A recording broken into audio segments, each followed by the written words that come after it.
अस्सलाम वालेकुम रहमतुल्लाहि बरकातुहू मोइतुल मुस्लिमीन हाय स्कूल उस्माना कॉलनी परभणी मी मिर्झा समीना परवीन मिर्झा यावर बेग. आज आपण पत्रलेखनाचे प्रकार किंवा पत्रलेखन कसे लिहावे ते समजून घेणार आहोत. तो बच्चों, आपकी किताब की पेज नंबर 24 निकालिए. उस पर आपको पत्रलेखन दिया हुआ है, तो मैं आपको पहले उसके पॉइंट समझा देती हूँ.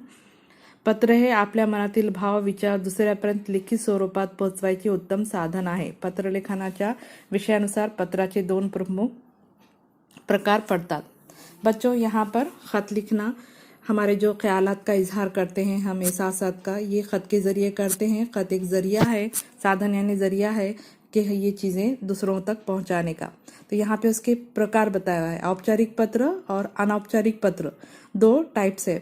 पत्राचे दोन प्रमुख प्रकार पड़तात, यानी लेटर के दो किस्में हैं. तो फॉर्मल लेटर और इनफॉर्मल लेटर. औपचारिक पत्रों को इंग्लिश में कहते हैं फॉर्मल लेटर और अनौपचारिक पत्रों को इंग्लिश में कहते हैं इनफॉर्मल लेटर. तो अभी यहाँ पर औपचारिक पत्र जो है वो है ऑफिशियल लेटर, बिजनेस लेटर वगैरह, ये औपचारिक पत्र में आता है.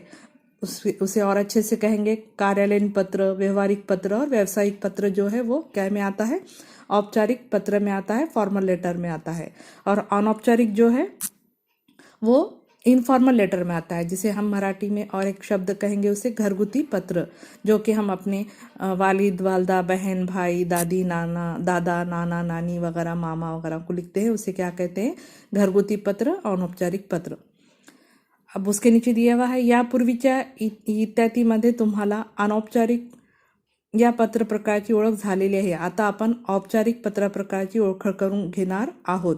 यानी यहाँ पर बताया जा रहा है कि आपने जो 7th क्लास पास की है उसमें आपको अनौपचारिक पत्र यानी घरगुती पत्र, इनफॉर्मल लेटर के बारे में आपने सीख चुके हैं, पहचान हो गई है आपको. अब हम यहाँ पर आज देखेंगे औपचारिक पत्र के बारे में, समझेंगे और उसकी मालूमात हासिल करेंगे और उसकी पहचान कर लेंगे. लक्षात घ्या, आजच्या तंत्रज्ञान युगात फोनाचा वापर वाढल्यामुळे पत्र लिहिणे कमी झाले आहे. तरी आपल्याला अर्ज करणे, मागणी करणे, विनंती करणे अशा काही कारणासाठी पत्र लिहिणे आवश्यक असते व पत्रलेखन कौशल्य प्राप्त होण्यासाठी या तुम्हाला औपचारिक पत्रलेखनाचा अभ्यास करायचा आहे.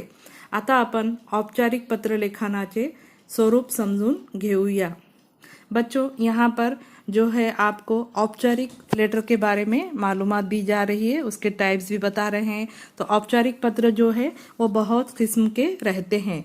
फॉर एग्जाम्पल, मागणी पत्र, विनंती पत्र, आभार पत्र, चौकशी पत्र, अभिनंदन पत्र, आमंत्रण पत्र, तकरार पत्र, ये सारे जो पत्र हैं ये औपचारिक में आते हैं. यानी हमें मालूमात हासिल करना है, किसी का शुक्रिया अदा करना है या किसी से कुछ मंगवाना है, ये सब जो है हमें किसी से कुछ मंगाना, ये सब पत्रों को प्रकार औपचारिक में आते हैं.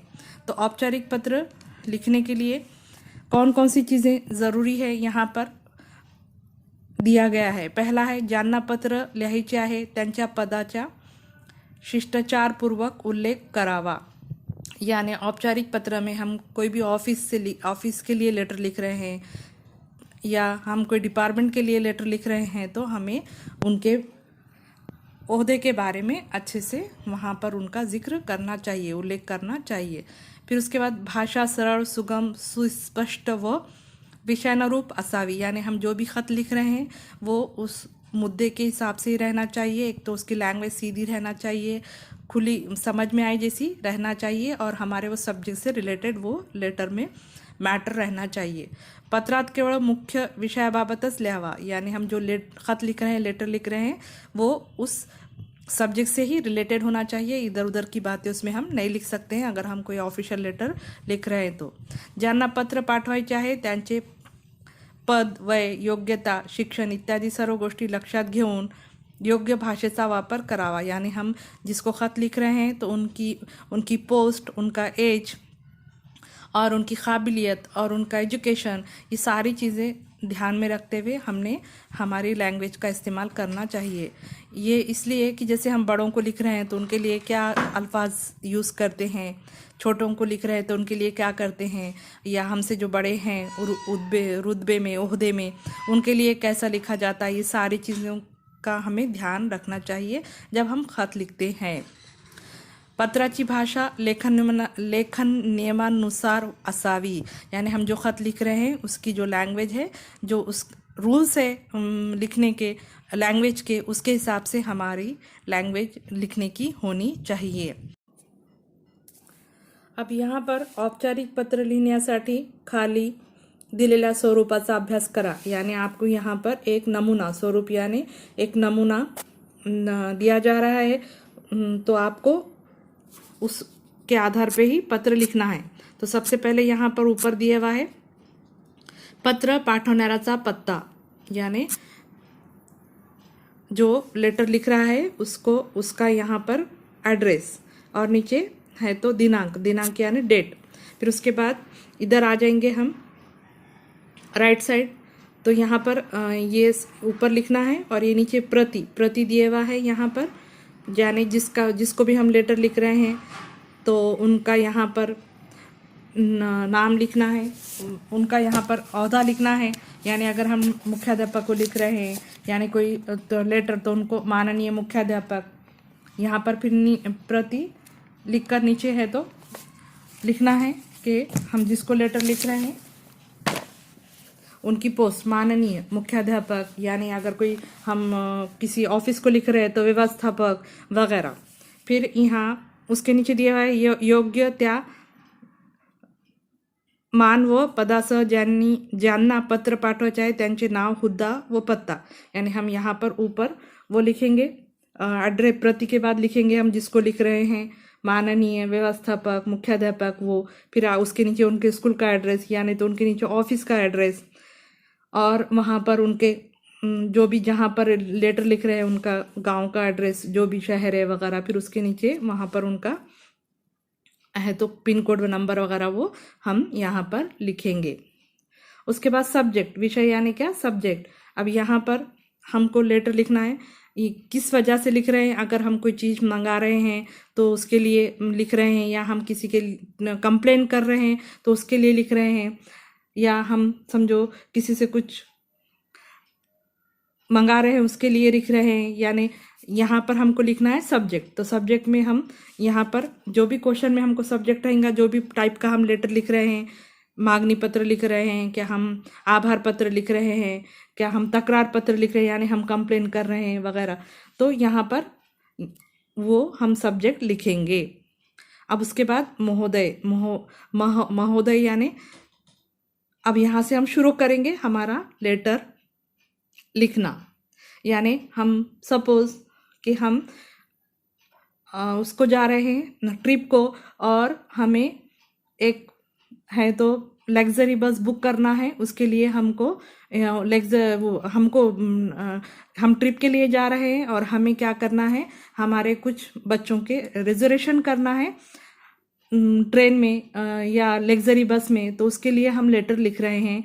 तो वहाँ पर हमको है तो यहाँ पर महोदय, उसके आगे हम वहाँ पर हमारा जो भी मैटर है वो लिखेंगे। इस तरह से यहाँ पर ये विषय अनुसार मज़कूर, यानी हम जो भी हमारा सब्जेक्ट है उससे रिलेटेड यहाँ पर हम क्या करेंगे, उसका मैटर लिखेंगे, और उसके बाद फिर नीचे हम डालेंगे आपला विश्वासू पत्र पाठवणाऱ्याचा पत्ता किंवा सही, यानी यहाँ पर आपला विश्वासू यानी हम स्टूडेंट है तो हम लिखेंगे अपना नाम वगैरह, और उसके नीचे हम सिग्नेचर करेंगे। इस तरीके से ये औपचारिक पत्र हुआ है। फिर उसके लिए हमें लिफाफा भी बनाना है, तो यहाँ पर लिफाफा जो है हमें प्रति और प्रेषक, प्रति यानी ज्याला पत्र पाठवायची ती व्यक्ति, यानी हम जिसको खत लिख रहे हैं उसे कहते हैं प्रति, ज्याला पत्र यानी जिसको खत लिखा जा रहा है, और प्रेषक यानी कौन लिख रहा है तो उसका नाम यहाँ पर प्रेषक में आ जाएगा। तो यहाँ पर ये पूरा स्वरूप दिए हुआ है, पत्र का नमूना दिया हुआ है। यहाँ पर एक है तो क्वेश्चन भी दिया हुआ आहे, तुमच्या शाळेमध्ये उन्हाळी सुट्टीत हस्ताक्षर सुंदर करूया हे 10 दिवसांचे शिबिर आयोजित केले आहे, त्यात तुम्हाला सहभागी करून घेण्याची विनंती करणारे पत्र वर्ग शिक्षिकांना लिहा।